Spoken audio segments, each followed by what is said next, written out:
I guess there's no chance of you getting on, Adrian. Never. No. I wish, but there's a 0.6 millisecond lag 600 millisecond lag between me and when my voice gets to you. So I can only imagine what's going to happen when I need. So we're living in the future, and you're literally. Welcome to episode 9 of the Backlog. I'm your host, Justin, and with me today are the usual cast of cohorts. We've got Brett. Hello. Elisa. Hi. Rosalind. Oh, hey. Adrian. Hello. Did anyone time it to see if it was actually 600 milliseconds? And Daniel. Hi. So how's everybody doing today? Great. Good. Good. Pretty we good. just Yeah. Perfect. We wrapped up Christmas and now we're in that lull just before New Year's Eve and all the New Year's events. Oh, yeah. It's a Oh, yeah. sweet spot for Yes. video games, I think. It is. Yeah, Maybe not it this is. year though. When you don't even know what day it is. Yeah. Oh, so good. So speaking of video games, this is a show about video games, and this episode is dedicated to Shadowrun, and that game was chosen by our very own Brett. Yes. So I'm going to pass the gauntlet, Brett. What led you to Shadowrun, and can you tell us a little bit about the game? I see you. Oh, and kudos, you're wearing the actual T-shirt right now. Yeah. Whoa. Yeah, I got Yeah. it. I got it for backing it on Kickstarter. So Very I impressive. figured I'd wear it today. Anyhow, so yeah, that is one of my reasons. So I originally backed this game. Well, I backed Shadowrun Returns, but as a thank you for backing that game, I got a bunch of keys for Shadowrun Dragonfall. And after getting that freebie, it just sat in my Steam library for a very long time. So it's been in my backlog. Typical. Yeah. Yeah. Hence the name of our show, right? We haven't really covered a lot of RPGs. Undertale is kind of RPG-ish, but it didn't really go in depth. It didn't go stat heavy. Right. It wasn't kind of like Like it was a kind of an RPG light is what I Yeah. felt Undertale was, where Yeah. this one's a lot more heavier RPG. But I looked at the runtime, and supposedly it's 20 hours. You might have some people that disagree with you on that. Myself included. But I really like the world too. I've played other Shadowrun games, and I feel it's very different and unique. And it's also Dragonfall, especially, has also been pretty well reviewed as well too. It made it was PC Gamer's 2014 RPG of the year. Wow. And, so that's not just Wow. That's impressive. Yeah. yeah. So it's not nothing at all. So I figured, well, hey, let's try going for this one. So yeah. So that's what made it my choice. I'll just dive right into talking about Dragonfall. So it was released in 2014. It was developed by a studio named Harebrained Schemes. They're a bit of kind of the larger side of a indie dev studio. It's not like 2 or 3 people or whatever. It's an actual team, but I guess I'd still consider them sort of independent, just in kind of their reach. They don't develop AAA titles, Right. right. So other titles they had were Strike Fleet Omega, Golem Arcana, which is actually like a miniatures game. I was that going to has say that's a tablets. hybrid game, isn't it? Yeah. Interesting. And actually, they're working on right now BattleTech. Yes, which is So- very Oh, exciting. that's cool. Yeah. Yeah. I'm Game pretty- guys must be. Oh really man, excited. absolutely. I love big mechs, so yeah, I'm pretty excited about that one too. But well, another notable thing too is the studio is headed by a man named Jordan Wiseman, who is actually the original creator of Shadowrun from back in the late 80s. Wow. Oh. So yeah, this isn't like somebody came along and said, oh hey, remember that game from 20 years ago? Let's get the rights to it and make our own or whatever, right? This is actually headed by The man. Yeah, the actual creator, right? So, That's incredible. but yeah, He's got other credits under his belt as well. oh for sure. He's the guy who did Mech Warrior and BattleTech, and looks like he's also done some work for Star Trek miniatures. Oh, and he invented the click bases for like Mage Knight and Hero Clicks and Did he Oh, really? wow. DC Clicks and Marvel Clicks. Wow. Yeah, He's so like the so game this master. guy is Games. well versed in miniature and tabletops. Oh, that's cool. I didn't even know that part. Yeah, Really? yeah, Wow. I didn't either because I was basically if anybody remembers, BattleTech and Shadowrun, those were all developed by a company called FASA. Good old FASA. And this Hairbrained Schemes is almost like a revival of that old company. So That is pretty neat. Not very often you get someone who is an IP creator who's able to step into the game, 30 years later, even more than, well, roughly 30 years, and able to reimagine it for our modern sort of tastes. yeah, Because they've also, not that we want to go into the pen and paper game, but they've also released is it the 5th edition? It's the most current? I think it's 5th, yeah. 5th or 6th, right? And that's been completely revamped. And again, a lot of influence from the original creators. So that's a pretty unique opportunity. Yeah, for sure. And so Dragonfall was originally just supposed to be like an expansion or DLC for Shadowrun Returns. So as part of their Kickstarter drive that they did a few years ago, they said, okay, well, hey, if we get past $1 million in pledges, then we'll do another campaign. And so, and like I said, it was just kind of presented as like an extra mission or something like that. DLC content. Yeah. And, there's a big fan vote and everything about where to do it and where it should take place and all that. I just had a question. When did the Kickstarter campaign happen? It happened back in 2011, I think. Oh yeah, so the first one, Shadowrun Returns, came out like around that. Yeah, Shadowrun Returns came out in 2012, I believe. see. Yeah. Sounds Or about right. 2012, 2013. Cool. I'm not connected to the internet right now. Is this so new? Is the Hong Kong one like related to this Kickstarter campaign? Yeah, because actually, as part of that vote, they had a whole bunch of cities listed or whatever, right? And the top two were Berlin and Hong Kong. Oh, cool. Oh. So they actually did another vote, like, okay, we'll pick one, and Berlin won out. And then I guess for the third game, they decided, well, let's go to Hong Kong. And do you get keys for Hong Kong version too? No, I don't think so. Oh. No, they got to cut you off eventually, right? Yeah. Because that was the golden days of Kickstarter back in Yeah. 2010, 2012. You would just get so much free content if you backed a game. Well, and this was really kind of jumping on that sort of Kickstarter craze or whatever. And Right. I believe it was Double Fine that kind of started a sort of craze of this. Let's fund independent game makers to make all these games that evil publishers don't want to make anymore. Yeah, right. So,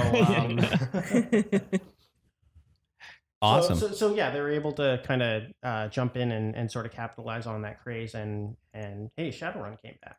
So that's kind of a little bit of background about how it was developed. But Shadowrun itself is it's an RPG with kind of a tactical combat sort of system. Right. And it's got the other sort of RPG trappings of you can walk around, you can talk to vendors, you have dialogue trees to go through and stuff. Pretty cliche, sort of like Americanized RPG, computer game RPG, right? It reminded me a lot of the stuff that showed up in the Infinity Engine days, or even a little bit like an offshoot of Fallout, the original Fallout 1 and 2. Yeah. Kind of mix between sharp writing and hex-based gunplay. Do you know, And to me, Adrian? Sorry, Daniel. The story part feels kind of like KOTOR and Mass Effect. Like with the choices Sure, and I stuff. just meant the systems. Oh, the Just system. talking Yeah. about the game itself. Yeah. Well, and I wanted to ask you, Adrian. Sorry, the Brett. Infinity Engine was a great example, but do you know, did they build this engine from the ground up, or did they modify an existing one? Do you have any idea? Well, it was based off of Unity. I have no right? clue. You have no clue, Adrian? Okay, and sorry. it's a Unity. Like so, Shadowrun, yeah, is based off of the Unity engine. but they're not Yeah. they're not adapting an IP to an already existing RPG engine. This is basically built from scratch, by the sounds of it. Well, the Shadowrun system. Yeah. It seems I haven't played the pen and paper game, so I can't say for certain, but it's not like they've taken Dungeons and Dragons system or whatever and adapted it for. No. The game system itself is the D6 system, which is what Shadowrun sort of pioneered and used Right. Yeah. up till, well, currently even they still use a D6 system. So, I had no idea there was so much history to this. Like, Oh, yeah. this was my first game of Shadowrun. I really liked it, but I had no idea it goes back like years and years and years. That's really cool. well, that's cool. And tell us now, Elisa, it's your first Shadowrun experience. Mhm. Rosalind, I know it's your first Shadowrun experience. Yeah. Adrian, you seem pretty well versed. Daniel, have you ever dabbled in I only Shadowrun? played briefly the one that came out for Super Nintendo. That was Oh. like just a Yeah. short amount of time. Mm. So technically speaking, this would be my first Shadowrun game as well. So for the people who've never This is played it actually before, only my second. I played a bit of Shadowrun Returns as well, but okay. I'm very steeped in American RPGs. So tell us, for your first experience, what do you think of the Shadowrun world? The sort of content. This is all new to you guys. I really like the world and the makeup of it. It was really hard. Like some of the terminology was hard to understand, like the metahumans and all the the Yeah. races and all those things, and dragons as government leaders and stuff. I was Yeah. like, what the like? How does a dragon run a country? And I was stuff. like, So, a real dragon? yeah, I was like, are they just talking about a person and saying she's a dragon? But yeah, but that was, and it was really cool interacting in the town and stuff like that. I loved it. I felt like there Yeah. was just like a lot going on. Like you could do all of these different things, and some of them had to do with each other, and some of them didn't. And yeah, and you didn't know like what group of people were good or bad, or if there was a good or bad. But yeah, sometimes you Yeah. did stuff for people, and sometimes you didn't. It's true. Yeah, and like I fumbled through it a lot Yeah. of the quests. I'm like just stumbled upon some certain quests, and apparently I missed a whole bunch of side quests because I didn't realize that like you have to talk to your friends at home base and like learn more about them in order to unlock the quest. Like I had no idea of the system, right? So yeah, I lost out on that for sure. Oh, And that's too but bad. then once I realized like they're actually fascinating people and things, and that was really cool to Yeah, with like rich Yeah. backstories. yeah, Mm. that was really neat. Yeah, one of the things that I find about JRPGs is that the thrust of gameplay is generally focused into advancing the storyline, right? Like there's very mechanics heavy when you're actually in combat, but there's little in the way of side quests that to kind of distract you. Yeah. How did you guys as JRPG players find that openness in this kind of more Western, more PC oriented RPG? Yeah, it did feel like I was swimming in the deep end kind of thing. Like I really had to figure out where I was going and yeah, who to talk to. Definitely. It was For me, I'm new. kind of used to this because I've played a lot of like, KOTOR and Mass Effect. But in terms of like comparing it to JRPGs, yeah, it definitely feels much more open. Definitely a lot more exploration to do, which was kind of interesting and fascinating at the same time.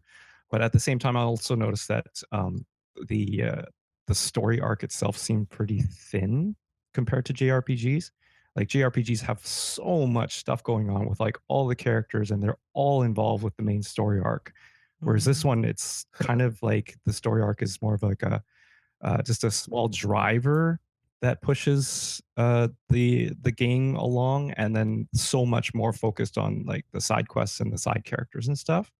Yeah, that makes sense. Yeah, I'd say that American RPGs generally tend more to character progression and personalization and player choice, whereas Oh. Japanese RPGs are more focused on that epic story and that cinematic experience, or not cinematic, but like The epic story Making- arc kind of thing.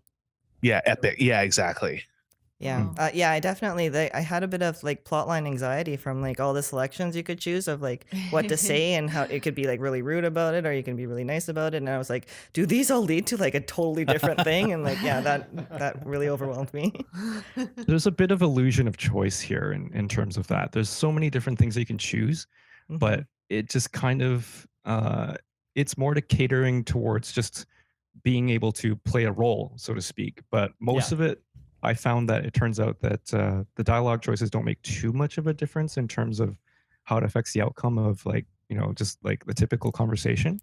It does affect like the more larger important decisions though, like whether you want to kill someone or not. Right. Yeah. That seems to be like the majority of the choices that have larger outcomes. Oh. But for the most part, it just seems kind of like, hey, I feel like being a jerk, and that's it.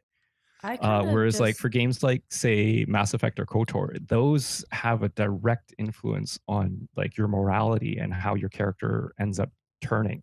most of the choices that I made were based on whether or not it would make me fight the people or not. It's like, Because I think like there's a lot of choice. Like I made my character really high charisma so that I could avoid a lot of battles because I didn't want to battle as much. And there was Yeah. a lot of instances where, like, if you have this certain skill, then you could actually just completely ignore battles, like huge battles that you had to do, and it was great. Like actual combat, you mean? Yeah. Oh wow. Did Yeah, you? Did you? decking and charisma were like the most important parts in this game if you didn't want to fight. Well, Yeah, that that's was okay. me. I'll disagree a me. little bit with you on that, Daniel. But before I do, I just did you feel like the game let you do that, Rosalind? Did you feel like your experience was enriched because you would go do this hacking mission or you would go do this charisma based opportunity and then you would skip combat? Do you feel like you were ripped off, or were you happy with the results? Well, full disclosure, I used a walkthrough for pretty much the entire game. You did. So, yeah, I like followed that thing to a T almost. And I found, like, I've never played a game like this before, so I found the combat really challenging and it wasn't really my favorite part. So, if there was something that could make it so that I could skip the combat, I was so pleased with myself. Yeah, I'm in the same boat as Roz on that one. Interesting. And this game did give you guys both ample opportunities to skip combat or make combat easier. Oh, yeah. There was Yeah. so many options that Yeah. you could have done, like little things that you can do to either skip a battle or bypass whatever and still be able to finish the mission with like no problem. There was one mission where there was like quite a few battles, but I skipped every single one of them. Nice. Wow. Well, and Yeah. that's kind of the strength of the game too, I think, because it doesn't directly reward you for combat. And what I mean by that is, like, a lot of other RPGs, you kill a creature and experience points, Yeah. right? Right. You only get dealt, well, it's not experience, it's karma, but you really only get dealt karma when you accomplish something. So it's either you finish kind of like a little side quest or a mission or whatever, right? Or you were nice to someone. Yeah, if you're nice to someone, you get karma Yeah. too. So there was actually some points where it was advantageous to not go into conflict. Right. But my point is too, the game was less concerned about your means to achieving that result and more just about, okay, you got the result, here's your reward. Yeah. Right? Rather than being like, oh, well, you didn't fight, so you are penalized or whatever, right? And I love that. I mean, when you compare it to a game like KOTOR or Mass Effect that have a really binary moral sort of compass, to the point where they're even jamming it down your throat with different colored text responses to morally ambiguous questions. Whereas this game, it lets you fall flat on your face if you want to, but it also gives you opportunities to avoid combat. At the end, though, it lets you, the player, decide whether or not you're good or bad or a mix of the two, which is not easy to accomplish in a RPG. No, like the game really felt like I think that the lack of a reputation system, or what do they call it, a renegade and paragon in Yes, Mass thank Effect, you. Yeah. was I actually completely missed that. That was a good point, Dan. But I think that he is in fact on the fact that nobody's a good guy, right? Like nobody's a bad guy. Yeah. It's all just different shades of gray in this universe, and even what we do or what Shadowrunners do are basically career criminals. Yeah. But they've effectively, I mean, they're doing good things, right? They're stopping blood magic, and they're saving the world and all that kind of stuff, right? But there's still no hard, fast. This is good. This is evil. Right. Well, and one of Cyberpunk's central themes, right? Yeah, totally. Well, and so the game really felt to me like it was like the pen and paper sort of origins or whatever were kind of showing through or whatever, right? Just 'cause you had so much choice. Like in a lot of the dialogue options, you had an option to be a nice kind of Care Bear sort of person, Yeah. or just kind of like an indifferent sort of apathetic, I don't really care, or you can be a murder hobo and just say A murder hobo. a murder hobo. That is an RPG trope. You can be a murder hobo where it's just like, okay, I'm just going to kill you. Right. A lot of Yeah. options for a lot of dialogues with NPCs are just like, well, fine, I'll just kill you then. And the game didn't force your hand. It didn't make you feel guilty for being a murder hobo, and it didn't make you feel like a pariah for being, an altruistic, totally morally, sound individual. Well, sometimes. Sometimes. I had trouble with that, like going into it from JRPGs. Like you're supposed to pick the best, like the kindest, The right choice, right? Yeah, you're supposed to be morally on the high ground or whatever. And I started doing that, being like the altruistic person, and then I realized that everyone else is around you, all the other NPCs are like not doing that, and Right. and I didn't have to do that, and then slowly I was started like being like, okay, I don't really have to be nice all the time. Was that exciting? It was exciting. Yeah? I felt so rebellious. Awesome. Well, and some NPCs even kind of chide you or whatever, right? When you try. Oh, to, when you pick the nice thing, yeah. Yes. Well, when you try to be all moral and stuff, and like you're a Shadowrunner. What? Right? Yeah, Yeah, yeah, exactly. Say any of that to me? Come on, you murder people. Yeah, for money. I like that there was like certain parts where you're given a choice to kind of explore your options a little more, like find out more information about what the scenario is before you make your final decision. Yes. That helped a lot. And it's interesting. They did so much of this stuff to let you make choices to play the game you sort of wanted to play.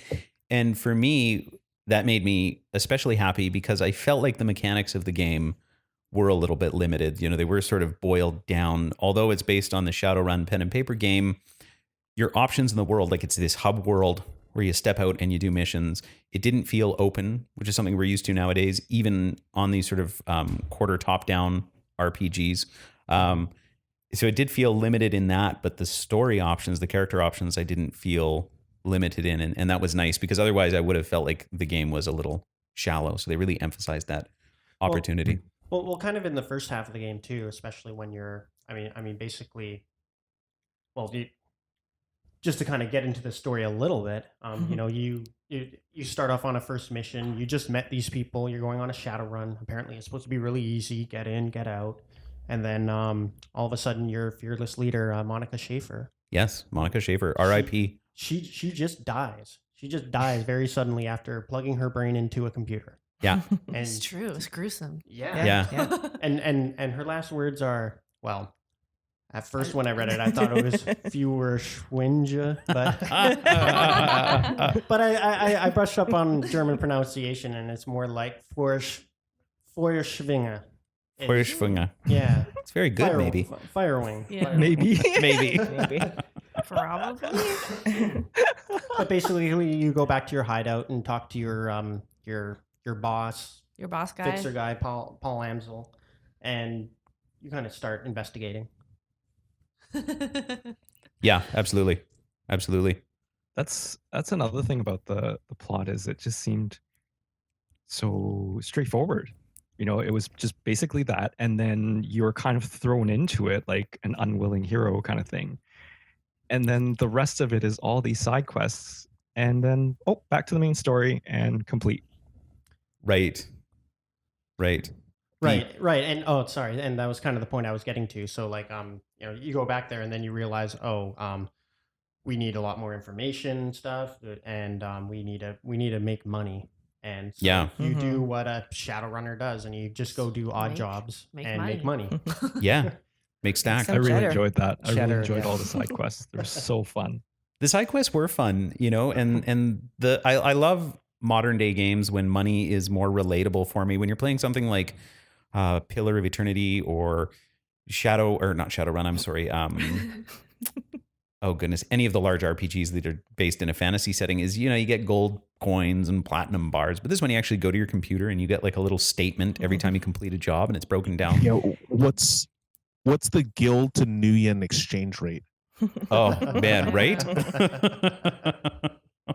Start trading in futures. I like that though. I like that it was a tangible setting and it made sense to me. Even a game like Fallout that's based in the future, the whole economic system has collapsed. So there is no, you're paying for things with bottle caps and things cost, 10,000 bottle caps. There's no real world sort of connection, but Shadowrun, you get that luxury and I liked it. I thought it was cool. Yeah, I like having a cred stick with all my money on it. Right? Yeah, it's cool. I If like only- that the game was smart enough to separate the amount of money that you're paying Alice versus your own personal account. Yes. I did not realize that for a while, so I could not buy new equipment for a really long time. Oh no, because you were saving up for Alice? Yeah, but then I didn't realize I had to go to the computer to download the money for my account. Yeah, you've actually got to Yeah. like I was cash like, it in. why is Paul taking all my money? It's like, haven't you got enough? Yeah, Oh my it's like- god. Jeez, Hoarder. Paul, all you do is stand in the house. That's a really good point. He doesn't do much, does he? He's like your contact or whatever, right? He's your contact, your agent. Yeah. Yeah. But still, come on. Hey, if you got connections, you're doing your job, right? You know the right people, that's good enough. I guess he pays for it in the end. Oh. Wow. Oh, Whoa. no doubt. So the story, so I'm a in the, terrible Shadowrun, by the way.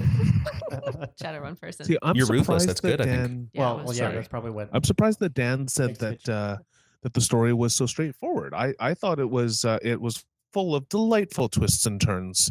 It kept me guessing almost to the very end. Actually, Really? I found it Yeah. super Oh, cool. yeah. Yeah, That's that- interesting. We're the going for twist at the Green end. Winters and what's his motivations, and then Yeah, all of that. Claire, It's kind of Claire might still be alive. yeah. Yeah, I kind of was like, oh yeah, this guy's actually the bad guy. Pretty sure of that. Stop. It's just like Oh. it's just all these flags get triggered, and it's like So jaded. Right? there's so many tropes in this. It's just like, oh, this again? I've seen this a million times, kind of thing, you know? Well, to be No. fair, this Yeah, sort of, you know. No. I What don't other know. games are there? Dragons being government leaders. Thank you, Elisa. That's a really good point. We don't want to go into the Shadowrun universe too much, but maybe Brett, you can tell us. Me and you have both been fans since our childhood, so we grew up with the game. It's come in and out of our lives in different forms. But why don't you give us a big picture as you understand it? I'm sure we're going to be totally wrong, but as we understand it, the sort of Shadowrun universe, what's going on? Why are there dragons running countries, and are they really dragons? Well, basically, it's in an alternate future, obviously. Kind of extrapolated from the '80s issues that were going on in the '80s. Jordan Cold Wiseman- War. Yeah, the Cold War. Japanese economic dominance, Domination, and yeah. things like that. That's why the currency's new yen and stuff. So we kind of took all those ideas back in that time and sort of went, okay, well, what does the future kind of look like? So that's why there's no iPhones. Not a lot of wireless technology. Yeah, because back in PDAs. the 80s, Yeah, nobody, PDAs. back in the 80s, nobody really thought of any of that. But anyway, but the big major thing is, back in 2012, everybody was freaking out about the world ending, and what actually happened in Shadowrun is magic returned to the world. Right. So The awakening. yes, so First Nations, with their shamanistic sort of tribalistic traditions, were more than just traditions; they were actually power over nature. Ooh. Yeah. So they discovered that. People started having babies that looked like dwarves and elves. Actually, dragons awakened from a millennia of slumber Mhm. to come back. Where were Um, they? In the I- earth. Oh. Deep in the earth. I was Yeah, like, they're pretty big, aren't they? Yeah. yeah. Hard to How miss. come They we can haven't found transform them? into humans. Yes, they can transfer their consciousness Hmm. to different sentient beings. And also there was Oh. it was called goblinization, where suddenly if you had a very if you were unfortunately had a genetic trait that was troll or orc, then in your adolescent teenage sort of years, you would all of a sudden start turning into a troll or Oh. orc. Oh, Yeah. that So sucks. Right? And so that all Okay. happens at the Terrifying. span of a few years, like from I'd say like 2012 to like 2016. This is almost like the Teen Wolf phenomenon. Like, don't Yeah. come in, Dad. You know. Yeah. So the biggest difference is magic has come back to Earth, and so yeah, now you have dragons and basilisks and hellhounds and all sorts of magical creatures, gargoyles, Oh, those guys in the and sewer. elves and orcs and all of that too. And of course, this is clearly, I mean, this is only my opinion, but this is obviously a way for the creator of the Shadowrun universe to jump on the bandwagon that is Dungeons and Dragons in the late 70s. Like, besides the witchcraft and the Satanism and all that stuff, pen and paper RPGs were really taking off in the late 70s, early 80s. Mhm. And, looking back on it and thinking about it from that perspective, it's kind of silly to think, how can I take something super popular like dragons and elves and trolls and jam them into this futuristic setting? But they did it with a ton of success, and it's got staying power. It's 30 years later and the world is still as exciting as ever. I thought that was so cool. I was like, oh yeah, cool magic in the future, and it makes Right? sense. Like, yeah. Yeah, it's super neat. Yeah. I love it. So that's a They great. weren't the only ones that did it, though. There was also a pen and paper game called Rifts, And for them, they explain it as like, a portal suddenly opened up and then Yeah. all this stuff Mm. started pouring in. I think the difference And between Shadowrun and Rifts is Shadowrun is still a lot more grounded in our yes, existing I agree. technology. Rifts Yeah, is Rift like a seems to have super thrown fantastic. everything in there. Yeah. And it's way farther in the future. I mean, things are a lot more, they don't resemble our world. That's the nice thing. You can relate to Shadowrun because it's our world. It's only, Yeah. 2025 or something like Definitely. that, which is cool. 2054. Come on. Thank you. Sorry about that. A little switch of the digits there. So, and now, guys, this is the first time we've explained it to you. So the game, I'm guessing, didn't do a very good job of sort of explaining this universe. You were just dumped into it. And Yep, dumped into Oh it. no, for me, I kind of got it because I went through all like the DVDs and talking to everybody and like basically seeing the world for like what it is. There's a lot of detail going on in there, and that's probably what also disappointed me to see such lack of detail in the main plot itself. How straightforward it is, and then the world is just it's just so much detail, so much stuff going on, but it isn't reflected in the story. Yeah, Interesting. like if you look around hard enough, you can kind of learn things about the world and stuff too, right? I It, didn't do that. and yeah, well, like Did you watch the DVDs? with the DVDs Kind of. and stuff. One thing I noticed is they didn't really tell you much about like Germany, sort of Berlin itself. That's Right. why I posted that map so everybody could see. Because like I remember your main character has some dialogue options with your crew, and they're like, "Hey, where'd you come from?" And you're like, "I come from the Rhine-Ruhr megaplex," and I'm thinking. What is that? I don't even know where I'm from. Yeah, good point. I was just like, this sounds cool. I'm gonna pick this one. That makes sense. It was a great setting. Being staged in Berlin, like Yeah. that was a lot of fun because it's not the classic sort of North American mega city. Well, It was something different. Well, every other game I played was just in Seattle, so it was nice to, yeah, Justin. Fresh change. But like, Yeah. it was nice to explore a different setting, right? Be out of I'm- North America. Yeah, and it wasn't it like I never went, oh, this is definitely Berlin. I don't know Right. how you do that in a game other than throw in landmarks. Landmarks, yeah. Yeah, but it did have a special flavor. Like they'd put words in German or whatever, right? For yeah. like, Yeah. names of organizations and gangs and stuff, Hmm. like Schockwellenreiter. Schockwellenreiter. Very good. Which I looked up, which was just a little side note. That's actually well, that's just an allusion to a novel that came out in the 70s called The Shockwave Rider. Kind of Oh. like Neuromancer and some Wow. other cyberpunk sort of novels. Yeah. Very cool. Cool. But yeah, just having it in a different setting or whatever just gave a lot of gave a lot more flavor to the game, I thought. And it is acknowledged that even though you're reading everything in English, that everybody is actually talking in German. Yeah. Yes, they're communicating in German just for our benefit so we can understand it. It's written in English, right? Yeah, For us yeah. to read. For us to read. I wonder where my character was born. I never decided. I don't remember what I said. I was just like, cool, done. Did anyone make a custom character? I didn't. I made a physical adept. Oh, I was a hacker rigger. No, Full custom. I made a custom character. Wow. But the thing that I found hard about it was that I'm not really a Shadowrun fan, so I Mhm. don't know how important, say, body is or charisma, Right. right? Like it like character in a system that you're not used to. It can be kind of stressful, but so I just went guns. I was like, I Yeah, can't you can't go I wrong. can't go wrong I with did that shooting too. everything. So Yeah, same here. I actually looked up some of the stats on things like spells and whatnot, and it seemed a bit too complicated and too low damage for the amount of effort that you have to put in. And the risk, So I right? just went straight guns as well, Interesting. and I put a lot of the other focus on like just decking and charisma and stuff. Well, yeah, and this game's a bit unfair, and I don't think some classes are just outright better than others. Yes, more effective during combat. Yeah, That's what we're talking about, right? In combat scenarios. yeah, and I, having played as I was a small little dwarf decker named Meatball. And what is the German translation, please? Oh man, Oh, I forget. You can't Flescherballen?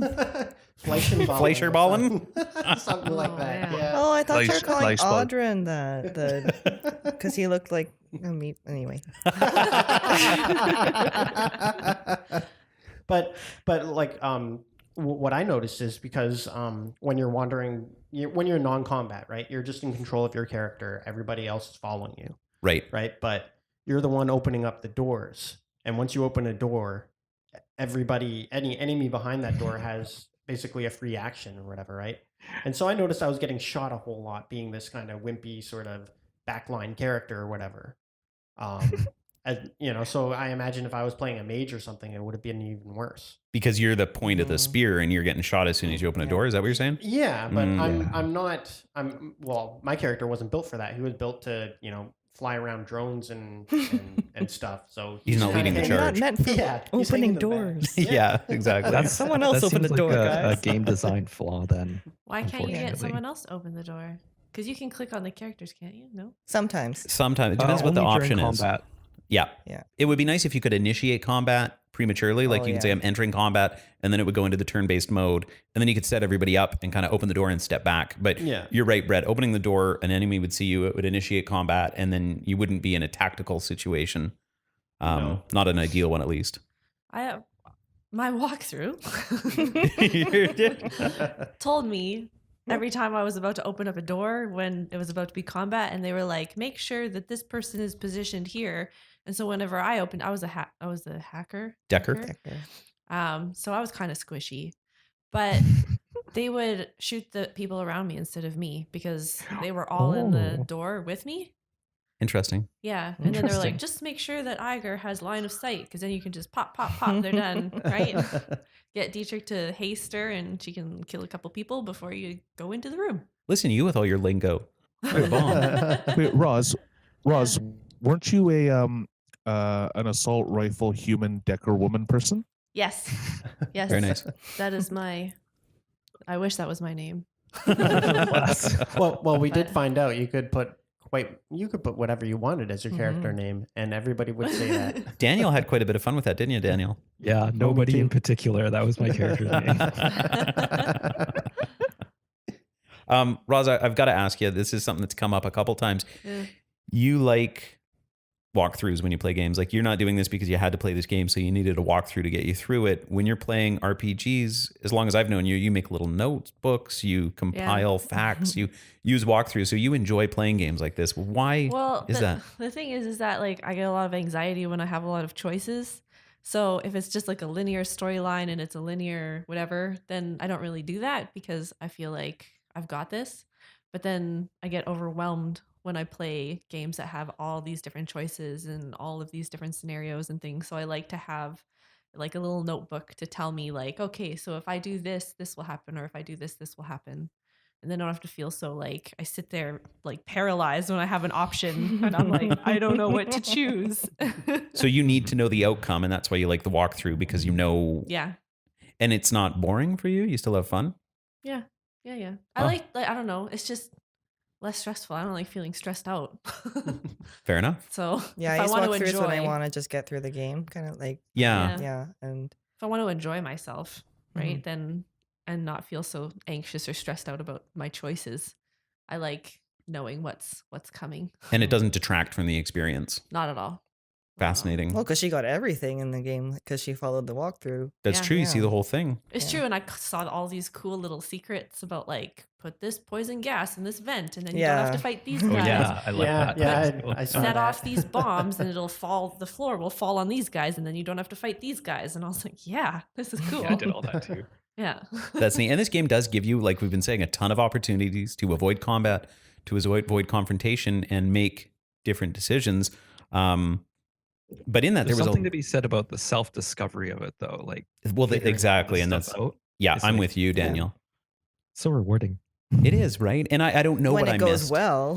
Yeah. Oh, that's I true, too. I go into things blind and then I'm like, oh, I missed so much.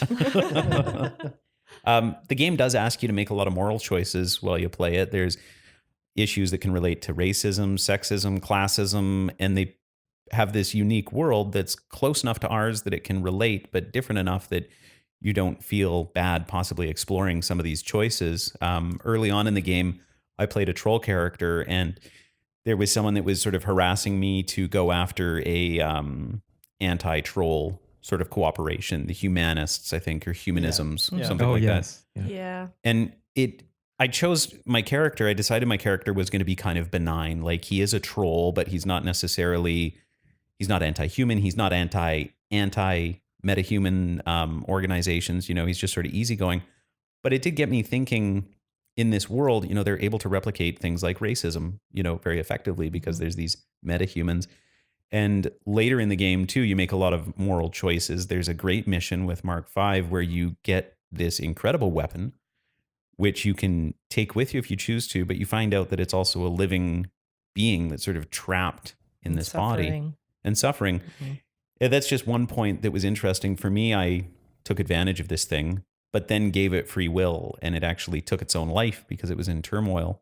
Did everybody make a similar decision, or does anyone want to talk about that experience? I didn't do that side mission. It's one of the only Yeah, ones I I did. didn't do. I did the Oh. submission, and yeah, he for me, I actually like I looked into his aura, and I was like, yeah, this guy, he wants to kill himself. So I just sort of did that for him. I didn't let Glory set him free because I was worried that the guy would just go berserk and I'd have to kill him anyway. Totally valid. Yeah. Hmm. What about you, Brett? Well, I played a decker, and so I was able to kind of jack into him and sort of control him, get a sense of what he's doing. Yeah. Right?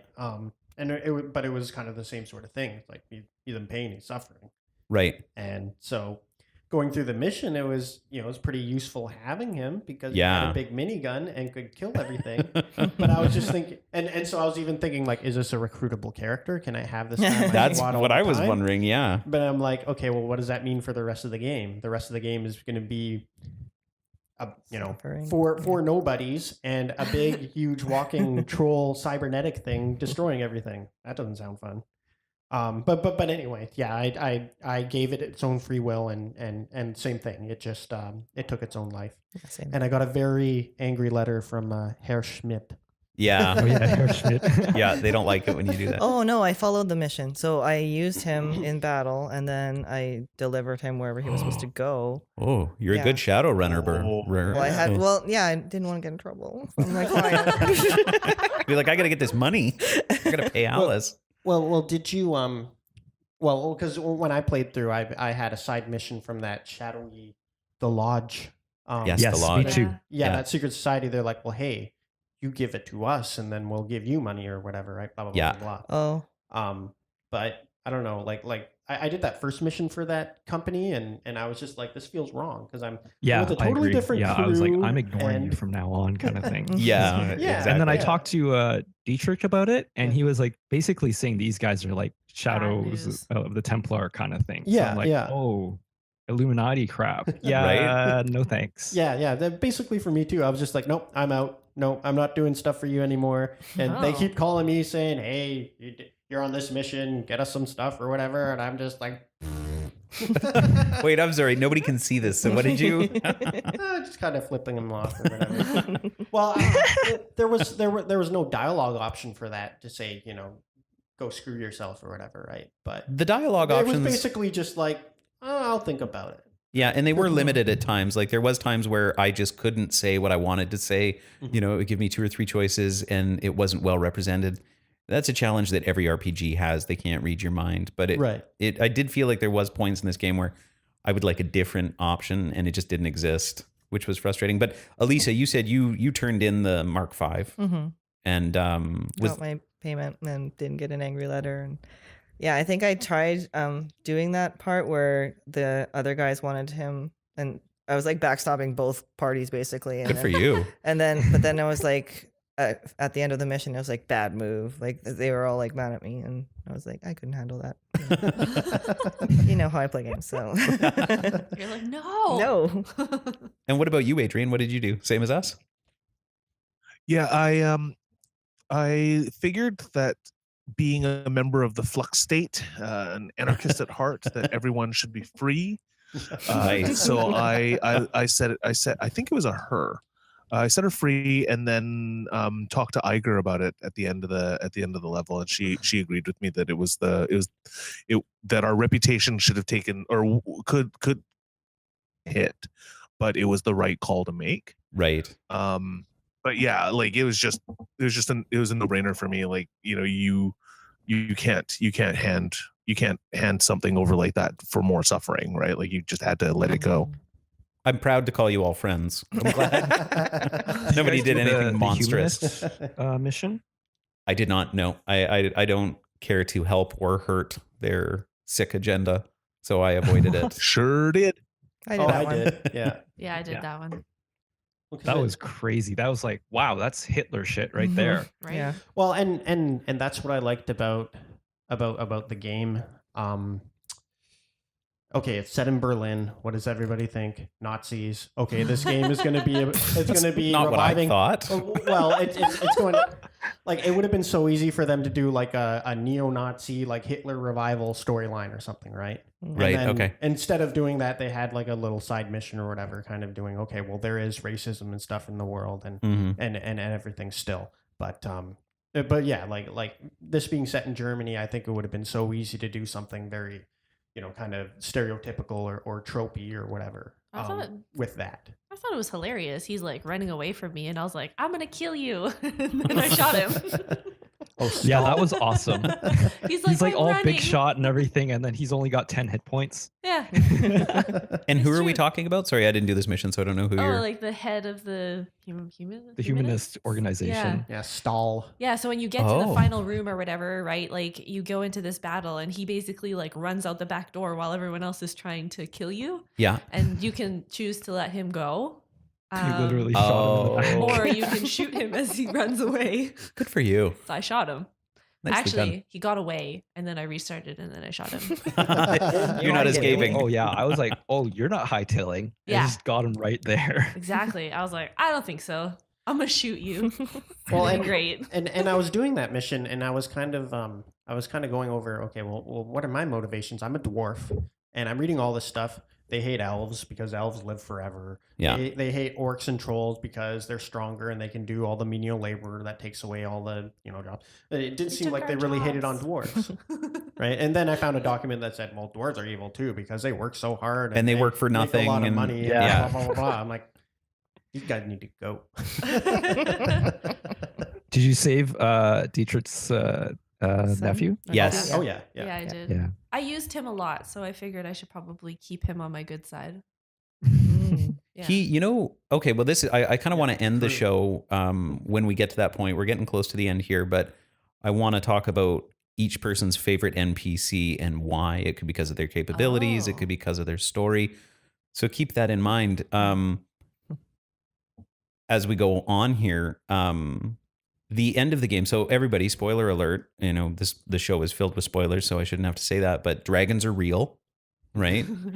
And in this case, this dragon has been imprisoned, right? And they are trying to rid the world of dragons. That's kind of like an overarching theme in Shadowrun. There's always people that think dragons are too powerful. They're threatened before by we that get power. into that, Yeah. what about Apex? Oh yeah, the security system before. Oh, Yeah. Oh, yeah. right. The very dangerous AI that I don't know. I played a lot of System Shock, so I had a lot of run-ins with Shodan, and so it was like saying "Save me, free me," and I'm just like, no, I'm too smart for this. no, I can't. You have to die. Did anyone recruit the AI to help them? No. I did. I'm so excited. Because I did as well. I did. Oh. I tried without it. I tried just saying "f you" and trying to go for it, but I couldn't get through the system, decking Oh, with that. interesting. So I did the option where the Monica persona, so to speak, it joins you and helps you through the matrix. Whoa, And that was crazy. really way more helpful. But then I'm like, yeah, this was obviously the wrong choice. But I'm going Didn't you with it. have didn't you have what's his name? Blitz? Yeah, Blitz was there, but he was not very strong. How do you get rid of this AI when you're For me, sort of... by the end game, Blitz was killing Oh. everything with one hit. Blitz was a his beast. Yeah. Decking. Well, he needs the Fairlight Excalibur, which is the best deck ever. I mean, Yeah. Oh, Man, back when You- hardware still mattered, right? That's How far right. did they get this wrong? Yeah. Yeah, no, Apex sticks with you so till the also very that end. the thing in Oh, the interesting. Blitz, I had with Blitz in the Matrix, I had trouble with him until I realized that he could summon Yeah. Yeah. secondary programs to work as other units inside the Matrix. Yeah. Then it became a lot easier, or he Mhm. became a lot more durable in the Matrix for me. Right. Yeah, that was a little bit of a struggle. Just with I basically had to just find cover and then just shoot everything from a longer range because I figured that their aim was worse than mine. Mm. And Yeah. so basically just a big long ping pong battle with all these Those bad ICs. IC or whatever Mhm. until it's over. It wasn't I don't know, the Matrix combat was okay, but it wasn't great. Well, the Matrix is so tough. So for people that Yeah. are listening, if you're not aware, there is a virtual reality space in the Shadowrun world, and it's a lot more fleshed out than ours is. You can enter this space and you can almost live a life in there. You can impact the real world. You can hack, till your heart's content. But it's been a tough thing for the pen and paper game to replicate, and it's, I think, an even more challenging thing for a video game to replicate. They sort of put you in the same world. They just make, as the actual day-to-day game, they just make everything look all, Tron like, and you're, Yeah. sort of like wireframes. wireframe exactly. Well, and there were developer diaries about this part of the game or whatever too, right? They were really struggling. They didn't want to make two different games or whatever, right? Yeah. So it is kind of, I guess, simplistic and dumbed down compared to other Shadowrun games.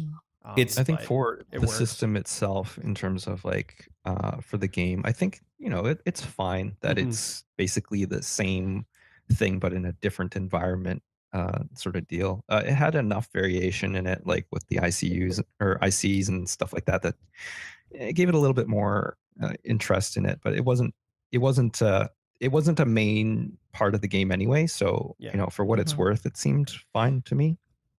Well, you spent quite a bit of time there, Yeah, didn't you, one little Rosalind? detail that I noticed, Yeah. or one little detail that I noticed about the Matrix, just while we're still in there, is that the footfalls that your characters make as they run around are the same sound effect that was used in Tron. Oh, for really? the footfalls in that. The sounding like you're running in an air duct kind of sound. It was like metallic clanging. Oh, that's Clang, so Oh, clang, that's clang, neat. clang. I never Yeah. noticed Yeah, that. sorry, turned Justin, a you were lot saying? off. Well, I was just saying Rosalind spent quite a bit of time because the walkthrough really emphasized avoiding combat. You could do that a lot if you Yeah. were hacking. So you spent a lot of time in this hacking space. What was it like for you? It kind of sucked at first because I didn't really know what I was doing. Yeah. But then I realized that you can go to the stores on the homeworld map or whatever, and you could get all these different attacks and things to help you when you're in there. And so I ended up just buying a whole bunch of the like level 3 ones. So I could like heal myself. I could do these area of attack effects and all this other kind of stuff. And that was kind of neat. And Right. then Yeah, I got to same. get all of these like I Hacker can unlock spells. things. Hacker Yeah. spells, yeah. Hacker spells. Unlock Yeah. those doors. and- Yeah, because you things could get like like 6. You could bring like 6 of them in with you. It was Yeah. crazy. 6 programs, yeah. Yeah. hmm And I And they was were like, effective. Yeah. yeah, I'm just gonna buy the best ones and just stock myself up, and then it made hacking really easy as long as I could do it in a short amount of time. Because after a certain period of time, you get like quote unquote caught, right? And then you get sort of forced out. Yeah. Yeah. Kicked out of You the get system. you have the suppression skill. Yeah. That brings down the alert. A little bit, yeah. Yeah, Yeah. it saves you, it buys you a couple extra turns. I think my only issue with the hacking and in the game is, if I'm doing it to avoid combat, yet I'm going into a combat simulator to just do more combat, it's like, am I actually getting ahead here, or am I just It's doing more easier. combat? It is combat? easier. It's Way easier. Yeah, it's much easier in Yeah. that space. Yeah. I don't know. I Yeah, didn't have and a walkthrough to sometimes- tell me the reward, Hey, so. hey, now. And sometimes it would even let you like take control of turrets and stuff. Yeah, I so love like that. Yeah, that Yeah. is you neat. could actually have like turrets on your side, which is really nice. That was very helpful, especially in the Apex mission. Yeah, because you had those 2 side rooms that had those 2 turrets, Those giant turrets too. Like, holy shit, I'd wet Yeah. my pants if I was staring one of those down. right?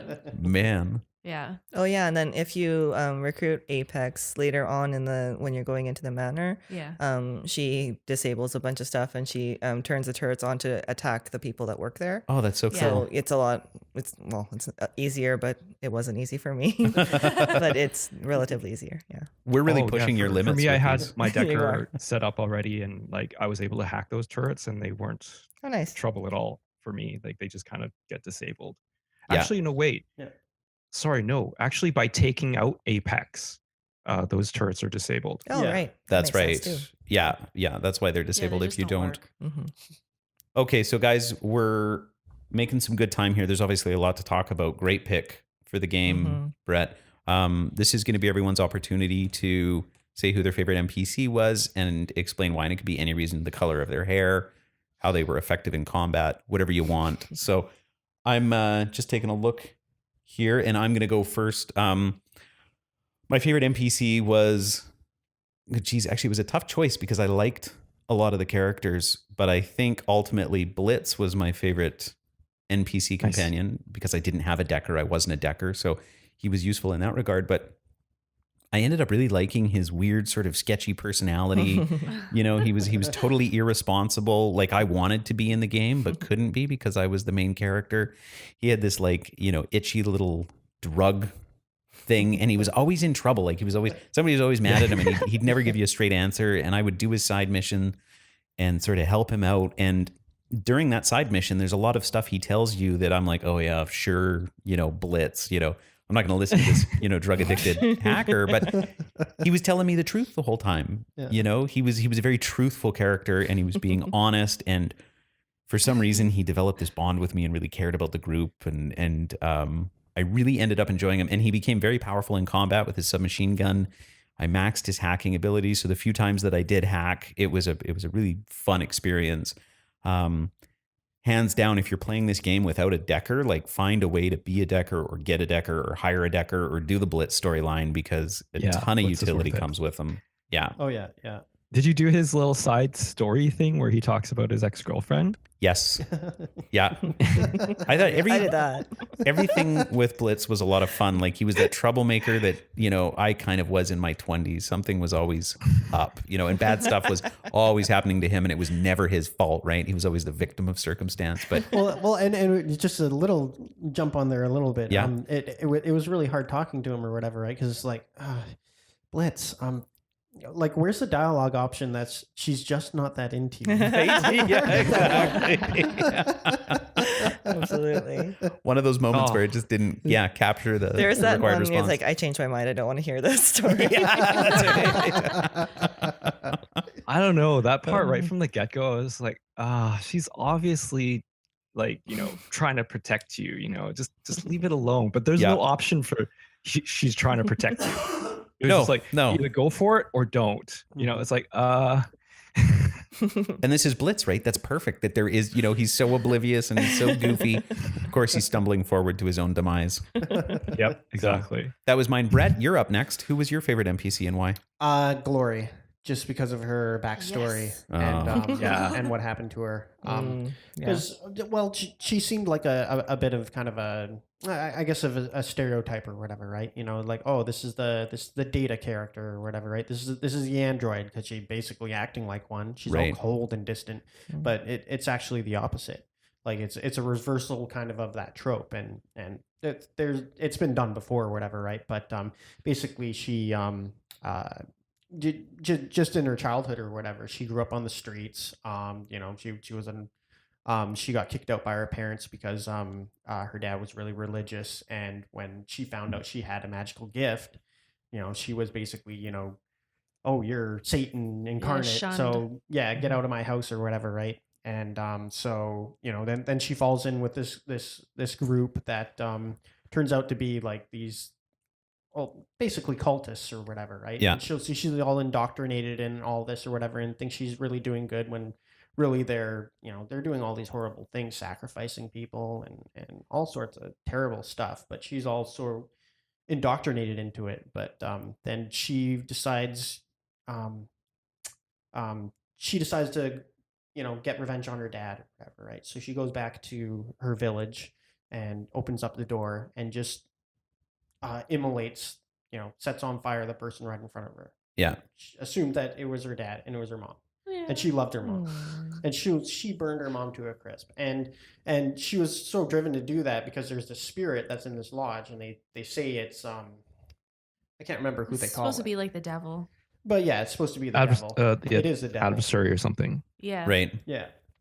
And so anyway, she got tricked into doing that. And when that happened, when she roasted her mom alive, she said all I heard was just laughter, insane laughter from this voice that was telling me what to do. Yeah. And then I knew I had to escape. So then she finds a doctor, and then how magic sort of works is if you start getting cyberware and robotic parts or whatever, you lose magical essence, they call it. So you can't be magical anymore if you get too much tech. So she went in, she found the cheapest, easiest stuff to get, and the doctor was even like, "You sure you want to do this? You're not going to be human really anymore." She's like, "Yes." That's what she wants. It was Yeah. chrome, right? Yeah. She Well, got a they bunch call of it chrome. Well, it's They call it slang. chrome, Getting Yeah. chromed. Yeah. Yeah. So yeah, like a really sort of tragic sort of backstory, and also she was just a machine in combat. Oh like, God, I loved her like- so much. every time I got to upgrade her skills or whatever, I always went with always went with anything that enhanced her hand-to-hand combat. Yeah. Right. And because she already had an ability that gave her more action points, so she could just run in and just claw everything and wreck their armor and stuff. And Yeah. yeah, So she good. was a real beast in combat too. So I actually had to. Well, I got near the end of the game, and I'm like, man, I never finished her backstory, and so I basically went back to the halfway point of the game just to finish it. Oh, wow. Just so I could get the basically she gets revenge and goes back to that lodge and saves all those people. Yeah. Well, it depends. Depends. Or- yeah. Yeah, it depends. I'll let Rosalind cover that. But yeah, no glory, hands down, is my favorite character. Yeah, Cool. of your crew. Yeah. Yeah, of your crew. So, Adrian, it's your turn. What's your who's your favorite badass Huh. NPC? So it's funny because I never actually used Glory. I didn't know that she was that good because I was just all about her pistols. So Mhm. I never really used her all that much. No, my favorite NPC, and I thought we were talking about specifically non-player characters, was Absinthe, the elf. Oh, at the top of That the lived in map? the magic shop. Now I never actually bought Oh. anything from No, she's Absinthe and at the top. Algernon, but Oh. they kind of they hint at an aspect of the universe that we haven't really gotten to explore all that much in this game. Right. Just the mysticism aspect. We kind of talked to Dietrich a little bit about it in the in between portions, but we don't really we only get his perspective, and it's clear that there's lots to explore realm in the Shadowrun world, and I think that was really interesting. So that's kind of where I went. Oh yeah, I noticed that if you talk and to sorry. there's also a little inkling that there's something special about your character that Absinthe can see. But we given the scope of the game, we don't really get a chance to explore it. Sorry, go ahead, Dan.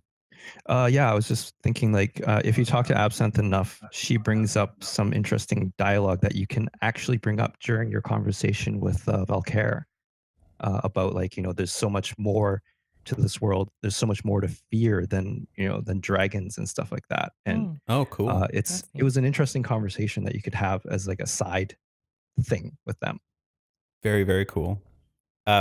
Rosalind, I don't know if someone's already picked your favorite, but Oh, it's yeah. your turn. Yeah, it was Brett. Oh, yeah, I know. As soon as he said Glory, I thought, uh-oh. You're like, yes. I was like, she's beautiful. I love her. She was so mysterious, and I kind of like that. Like, I always want to know what I'm not supposed to know, I guess. Oh, interesting. So I was like, oh man, this is pretty much the only character that I really wanted to talk to a lot, and the only character that I cared about doing their side quests for, which I'm glad I did it, because it's funny because she actually uses you as her moral compass. So you either go back to the cultists and you can save the people that are there, or you can kill the head guy. Right. And so you kind of get to choose for her. Which did you choose? I chose to save the people. Hmm. Yeah. I figure she had enough kind of crap on her that That's she true. probably needed something big to sort of boost her up. Huh. And so I figured just killing the head guy would probably leave her pretty hollow. And so I figured saving all of the rest of the people would probably fulfill her a little bit more and sort of push her to do better. Interesting. Like there's still hope in the world. There's still positivity, or Yeah, which is fine because after we finished the game, she's like, "Now I'm gonna go kill him." I'm like, "Good job, I support." Yeah, I was going to this." ask you that. Does that change? Because I didn't do her side quest. And then at the end, she's like, "I'm out of here." Yeah, Yeah. no, Gonna that go doesn't shank change. someone. She still's like, "I'm just gonna go kill that guy." I'm like, "That's fine. I'll be here waiting when you get back." We'll be here for you, sweetie. Yeah, exactly. Were you able to save what's The her name? friend, I can't remember her Myrtle name. or whatever? Yeah, I did. Cool. Yeah, because she actually came with me too. Yeah, and then same here, she yeah. helped in that. It took a few tries though. Hmm. Oh, I had a Interesting. walkthrough, so yeah, one try. Yeah, I was like, apparently you have to enter one of the rooms and kill someone in Yeah. order to get the clue that you needed in order to convince her to come with you and stuff like that. Yeah, it was the ring on the painting. It was either that Mm. or you can go into the other room and get talk to the ranger dude and get the Trivid clue. Oh, right. Yeah. Neat. I wish I'd done a little more of Glory's She backstory. was- It sounds very cool. She was Yeah. super It was cool. pretty cool, yeah. Yeah. Especially when you go into Harrow's office and you check Yeah. out his manifesto and everything. Oh Mm. yeah, I read that. I actually read that. Yeah, me too. It's sort of like his 4 cornerstones of love, determination, charity, and passion. Yeah. They actually sound like really good philosophies until he Mm. starts going deeper into it and like, And then you're like, oh, you're crazy. yeah, exactly. You're just crazy. Yeah. As she's like, and Glory's like, we got to get out of here. I feel something bad. It's like, nope. I gotta keep reading. I was like, no, I'm kind of enjoying this. So can you just like chill? And then all of a sudden, what is it? A bad guy appears out of nowhere. Some spirit. Yeah, that demon Yeah. thing. Yeah, And then I'm like, ah. and you're like, whoa. Yeah, but it's cool too because then when you finally go to the altar to find the big bad guy or whatever, you go into this like alternate space that's Yeah. like, Astral space. Yeah, thank Right. you. Yeah. Yeah. which is kind of cool. And then you can choose to like what was his name again? Well, it's just The the bad guy? spirit. I Yeah. can't remember the spirit's name, but I'm gonna call him. He's the kind of devil. like an avatar for Yeah. for He was devil. corrupted. So yeah, he was corrupted. Yeah, since he was corrupted, you had a chance to sort of like merge his soul with Glory's. Yeah. Because she doesn't really have a soul anymore. So she's kind of like an empty vessel and he Mm. needs a vessel. So they kind of merged together, which I thought was kind of neat. And so now they're like helping each other. Very and cool. And she gains an ability out of it too. Yeah. Oh, I yeah. can't remember what it was, but I was like, yes. oh, This is great. it was basically like a free heal or whatever, right? Oh Yeah. yeah. Oh. Her adrenaline thing turns into a heal too. Is that what it was? No, you get both. Yeah, you have both, but yeah, it's basically you have a healing spell. Yeah. Oh, that's cool. It was pretty cool. That's cool. I was like, oh, this is neat. I was like, I actually quite enjoyed this. And I'm not mad by the fact that it's only the two of us and we could have used some backup. So, Elisa, Yes. what was your favorite? Well, I wanted to say before that, this is one of the, like, with backlog games for this podcast, I usually just, once I'm done, I'll set it aside and be done with it. But this one, I kind of want to go back, especially because I didn't do all these side missions and they sound awesome. So I might go back and do that. Cool. But since I don't have these backstories very well, I'm just going to go with Dietrich because he was in a punk band. Oh, Oh yeah, he was. I really liked him. I thought he was an intense Mhm. character. Yeah, and I like that they're like that your teammates are like, why are we keeping him around? He's so old, Right? and all that Yeah. stuff. I'm like, no, he's still got some good. He's in him. Yeah, hardcore. he's useful. Well, I was also supportive of him, but like anytime I went to pick people for a mission, it was okay, Glory.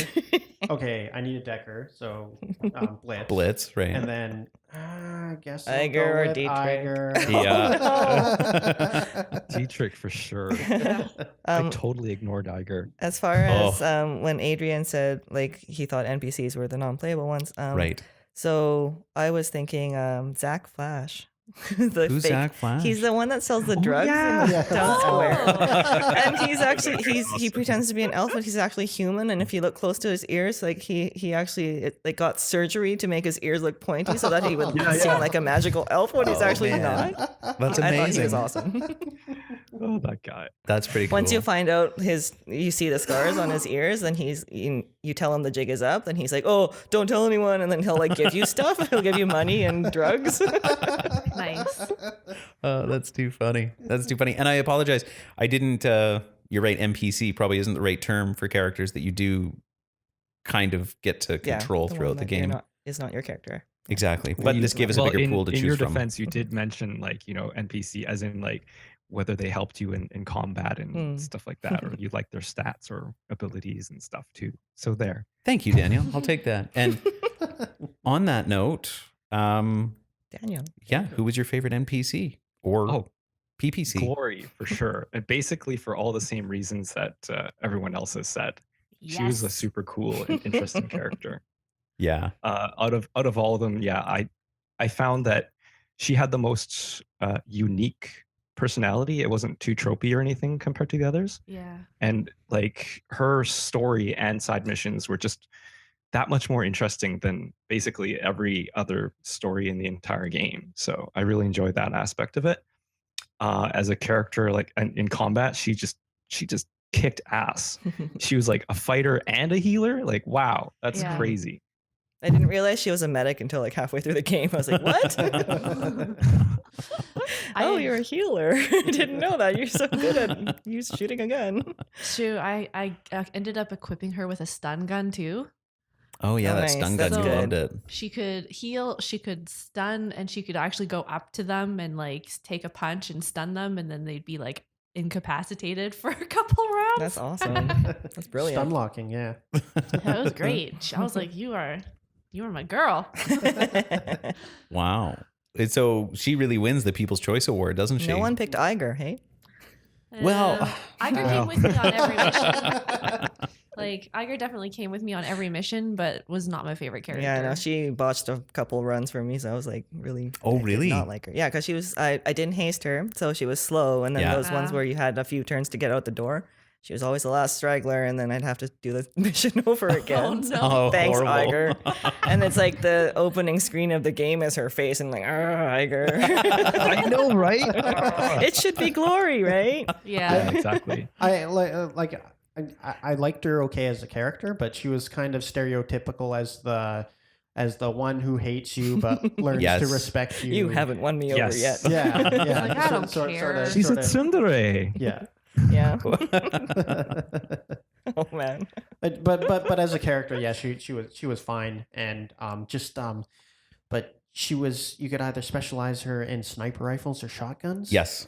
But a lot of the combat was kind of at a medium Mid-range. range where Yeah. neither really worked until you Sniper. finished her side Sniper. mission. Yeah. Until you finished her side mission, and then she got the Stair Og, which filled that gap, and Mhm. she was a hell of a lot more useful then. Yeah. I was about halfway, and I took her on every mission, and it was about halfway through the game before I realized, like, they mean sniper. I mean, she can be across the map. Yeah. And that's when she became really useful for me, is she had that, like, laser precision from a mile away, and it became useful. But you're right, there is that. Up close, it doesn't work at all. And if you No. don't Yeah, I have know. any shotgun skills, then she's useless with the shotgun too, basically. Exactly. Good point. So poor Iger, she's definitely not loved or missed by anyone. I totally ignored her side mission thing. As soon as it, Me too. it came up, I was like, yeah, okay, you go do that. Yeah, exactly. Have fun. She's like, I'll be gone for a couple missions while I do this. Okay. Yeah. See ya. Anyway. So last question before we wrap it up. Did anyone get the alternate ending? My game ended on the subway talking to the white-haired fellow. Yeah, really, me too. Yeah, you Yeah. too? Yeah. Yep. Roz, you're the holdout. Did you get it? Oh, No, I didn't. I killed everything. So That's you get Oh, it so if you you killed the like dragon. side with Volclair, right? Isn't that how you get the Yeah. alternate? Oh, that's how you get yeah, because then it's like 1 year later or whatever. Yeah. it. Glory comes Oh. back. I read it on my walkthrough. I browsed through that, yeah. How about you, Adrian? What did you choose? I freed the dragon on its own recognizance, and Apex was pissed off at me because of that. Yeah, and then she Because gets cut a- like I that cut a deal. face at Yeah, I the cut a end. deal with Apex that that she would help me if I gave her control of the Feuerschwinge. But we but I was like, nope, same thing that happened with the other guy. I released Apex, and I'm gonna release the Firewing as well. Oh, That's what I cool. You did. know, Wow. flux state for life, yo. And I felt like I basically killed everything, right? And Yeah. so it kind of in an ironic twist of fate, I was basically saying, you know what, I'm happy with the state of the world, and Yeah. the status quo is good enough for me, sort of thing. Whereas, so I didn't really do anything revolutionary. I didn't release a new dragon into the wild. I didn't have something come up that killed all dragons, or I didn't bring an AI back to apparently save the flux state. But Right. yeah, so She doesn't we're all save the safe. flux state. I read up on that. They were all safe choices, though. Yeah, like Yeah. sort of safe, easy, kind of moral choices too. But at the end of the game, I'm like, well, I even destroyed the lab, so nobody's gonna Oh, know something. anything Yeah. about this. Right. Like Yeah. this is just gonna go off into sort of legend and myth or whatever too. Mhm. If Like- that even. Yeah, yeah. Because it was not a lot of people knew about this. And Mhm. maybe that is a difference between this and a JRPG. You know, there Did you isn't guys that. figure out why Firewing did what she did? Why she burnt Yeah. Berlin? Yeah. Yes. Yeah. Okay. Yeah, that's also what constituted to me deciding to free her. Yeah. She was just basically so sad. Mhm. Poor you, poor dragon. Poor dragon. Well, I think I made my stance pretty clear. Never make a deal with the dragon. Never make a deal with a dragon. Words to I live was by. just like, if this was the real world, I mean, obviously I'd probably be used to it by now, but I was like, oh, this is too weird. I'm just gonna kill everything. Just too confusing, This so is too kill it much all. for Yeah, me. this is too much. I can't. I was like, everything's dying. That's a I safe think that was the ending. difference between Firewing as a dragon and the other dragons is the other ones are, the typical hoarder dragons and stuff. And Mm. I think they basically represent the 1% in our world. Yes, But absolutely. Firewing herself, she was basically just a caretaker of nature. Right. Mhm. Well, and seemed like a bit of a, I don't know. It seemed like she was an adolescent or something too, because she reacted with rage and anger or whatever when seeing what happened to her world or whatever, right? And Mhm. started trying to kill everything. And, Yeah, and a I bit of convinced her to basically go self-destructive- back to sleep. Yeah. She wanted me to kill her, and I was like, Yeah. I don't think I can do that after hearing your sad story. A lot of tough choices in this game. Yeah. Good for them. Good for the developers. So, guys, we're going to wrap up the episode. As we come to the end here, does anyone have anything to say? I'm happy with my experience, and I'm done talking about this game. I'm curious to find out who took Lofvir's deal. If you, after talking to Brockhouse on the sky, Oh, at the thing, on yeah. the subway, If you want to work for a guys dragon. decide to Right. side with Lofvir. Never make a deal with the dragon. Brett sticking to his motto. I totally did because I wanted a different ending. I was hoping there was more, and then there wasn't. Oh. I didn't know what was going on, so I just got off the train with the guy. So I guess I inadvertently made a deal with the dragon. Yeah. Elisa, Yeah, Roz? same. I don't Sam? remember what I did. Honestly, I think I was like, I'm done. Yeah. click. First option all the time. Yeah. It was kind of a weird. Right at the end of the game, it's like there's a subway Like, scene, oh, and there's another mission. Yeah, that's oh, Yeah. place. it I was did like, what? I thought we're done. What Yeah. is this? exactly. It's probably Yeah. not important. Probably Well, not. I was like, none of these options give me the alternate ending, so it doesn't really matter Yeah, to me yeah. anymore. So I just started clicking. Oh, see, yeah, you knew that. Well, and it's not just any dragon. It's Lofvir who owns one of the mega corporations, Seder Krupp. Yeah, one of the bigger dragons. Which, if you know anything about the world, he's a very Yeah, I kind of regret my decision. Like he's a very big not deal. being so careful with that. I think like if I was to do that part again, I'd probably just be like, yeah, no, get out of my face. Because basically by agreeing to Lofir's deal, you're kind of undoing everything that you've done in the game. selling out. Right. Yeah, selling out exactly. So No it's way, like, man. Lofvir is he was pulling the strings the whole time, right? Like That's right, yeah. It was a neat little bit of That's true.